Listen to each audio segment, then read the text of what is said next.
concerned, if all of the hostages aren't returned by Saturday at 12 o'clock, I think it's an appropriate time. I would say cancel it and all bets are off, and let hell break out. Mr. President, when you say all hell is going to break loose, are you speaking about retaliation from You'll find out, and they'll find out too. Hamas will find out what I mean. Dangerous escalation in Gaza are growing this hour as President Trump calls for a cancellation of the ceasefire if all remaining Israeli hostages are not released on Saturday. I'm Scripps News' Andrew Rafferty in Washington, and you are watching Morning Rush. Trump's statements come just hours after Hamas delayed Saturday's scheduled prisoner and hostage exchange, claiming Israel still conducting airstrikes in Gaza in violation of the ceasefire. Now a spokesperson for Hamas is brushing off President Trump's tough talk, saying all remaining hostages will only be released if Israel holds up its part of the deal, and releasing a statement that says, in part, quote, Trump must remember there is an agreement that must be respected by both parties. These latest developments all unfolding as the president prepares to welcome Jordan's King Abdullah to the White House. Abdullah has rejected Trump's proposal that his country and others welcome Palestinians resettled from Gaza, and he's called for a, quote, end to settlement expansion. I want to go ahead and bring in Scripps News Deputy Political Director Joe St. George, who is live for us this morning in Washington. Good morning to you, Joe. How is the world reacting to President Trump's deadline this morning? Well, I think it depends on who you ask. I mean, remember, as part of President Trump making these remarks in the Oval Office yesterday, expressing frustration with the state of the hostages that have been released, the health, malnutrition. President Trump clearly worried that for the remaining hostages, will there even be any remaining hostages, fearing that there may have already been deaths as a direct result of malnutrition. He spoke about one hostage who said lost considerable amount of weight during their time in captivity.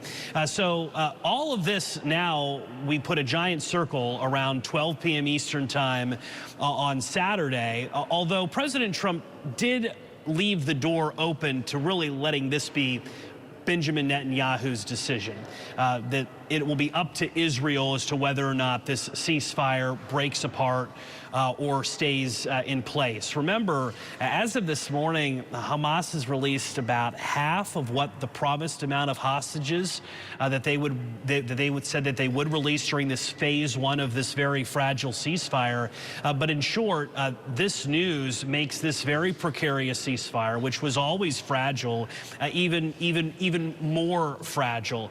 And this entire agreement has, of course, faced a lot of incoming, if you will, in recent days by President Trump, not just this news about this 12 p.m. Saturday deadline, but last week when he really shook the world by announcing a U.S. desire to help redevelop Gaza and turn it into the Riviera of the Middle East. That was the phrase that President Trump has used. And over the weekend, in an interview during the Super Bowl pregame show with Fox News' Bret Baier, he continued to emphasize his desire to focus in on the region. So for now, we wait to see what happens between now and Saturday at noon, but it's clear that President Trump is growing frustrated that more hostages haven't been released, and he's especially frustrated at the state, the health of the hostages that have been released by Hamas up until this point, Andrew.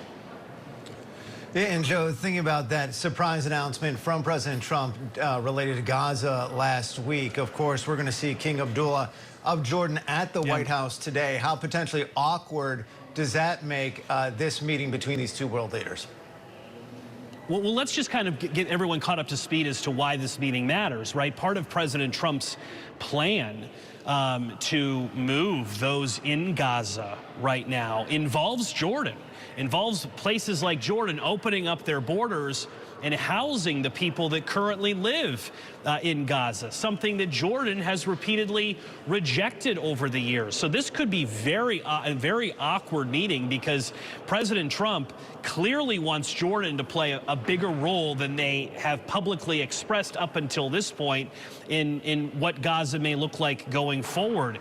Remember, there have been efforts by some of President Trump's advisors to walk back some of those initial phrases, some initial announcement involving U.S. development of Gaza. You had Secretary of State Marco Rubio, White House Press Secretary Caroline Leavitt saying, oh, the president only wants people temporarily relocated in an effort to redevelop the area that has been vastly impacted, in many cases destroyed by Israeli military in recent months. But in that interview with Fox News over the weekend, President Trump said no, Palestinians, they wouldn't be allowed back into Gaza after the redevelopment, that they would have far better housing elsewhere. Where Jordan is one of those places that President Trump is looking as possibly being the elsewhere in this scenario. So more to come on this throughout the day. Our White House team, obviously led by Haley Bull, will be following this news ever so closely over the lunch hour to see if there's any news to be made,